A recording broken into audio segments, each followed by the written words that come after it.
சுக்குவார் சத்திரம் அப்படின்ற ஒரு ஏரியாவில் தான் இந்த ஃபேக்ட்ரி வந்து அமைஞ்சிருக்கு. அதை வந்து இப்போ டோட்டலாக பேன் பண்ணியிருக்காங்க. அது மட்டும் இல்லாமல் இதில் ஒரு முக்கியமான விஷயம் என்ன அப்படின்னா, தமிழ்நாடு, அப்புறம் மத்திய பிரதேஷ், யூபி, கேரளா, ஜார்க்கண்ட் அப்படின்னு சொல்லி ஏகப்பட்ட இடத்துல இந்த மருந்து வந்து எங்கெங்கே இருக்கோ எல்லாத்தையுமே தடை செஞ்சு மறுபடியும் ரிட்டர்ன் வாங்க சொல்லியிருக்காங்க.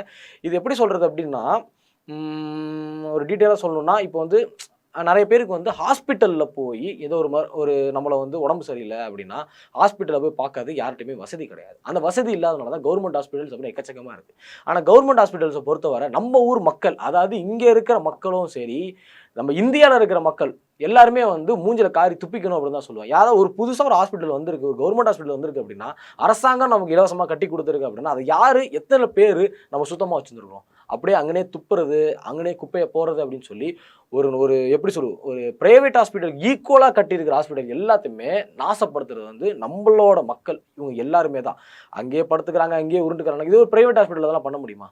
பண்ண முடியாது. ஏன்னா அங்கே வந்து உனக்கு கேள்வி கேட்குறாங்க. இங்கே வந்து உனக்கு ஃப்ரீயாக மருத்துவமும் கொடுத்து எல்லாமே கொடுத்து பார்த்துட்டு தான் இங்கே இருக்கிற எல்லாத்தையுமே நம்ம வந்து நாசப்படுத்திட்டு இருக்கோம். இப்போ இதை பற்றி எதுக்கு நான் அப்படி சொன்னேன் அப்படின்னா, நம்ம மக்களில் இருக்கிற ஒரு அறியாமையை தான் சொல்கிறேன். இப்போ இலவசமாக அவங்க கொடுக்குறாங்க. அது மட்டும் இல்லாமல் இப்போ வந்து அந்த கிளீனிங்க்கு பயந்துக்கிட்டே, அதாவது சுத்தமே இல்லாமல் அசுத்தமாக இருக்குல்ல, அதுக்கு பயந்துகிட்டே நிறைய பேர் வந்து கவர்மெண்ட் ஹாஸ்பிட்டல் போகிறக்கே பயப்படுறாங்க அப்படின்னு சொன்னாங்க. இங்கே இப்போ நான் எனக்கு உடம்பு சரியில்லாமல் நான் கவர்மெண்ட் ஹாஸ்பிட்டல் போகிறேன், அங்கே சுத்தமாகவே இல்லை. இப்போ நான் அங்கே போயிட்டு வந்து ஐயோ இந்த அங்கே இருக்கிற அசுத்தத்தினால எனக்கு ஏதாவது அஃபெக்ட் ஆகிடுமோ, எனக்கு ஏதாவது பாக்டீரியா ஏதாவது அஃபெக்ட் ஆகிடுமோ, எனக்கு கொரோனா அந்த மாதிரி வைரஸ் வந்துடுமோ அப்படின்னு பயந்துக்கிட்டே நிறைய பேர் வந்து ஹாஸ்பிட்டல் போகிறதே வந்து தவிர்த்துடுறாங்க.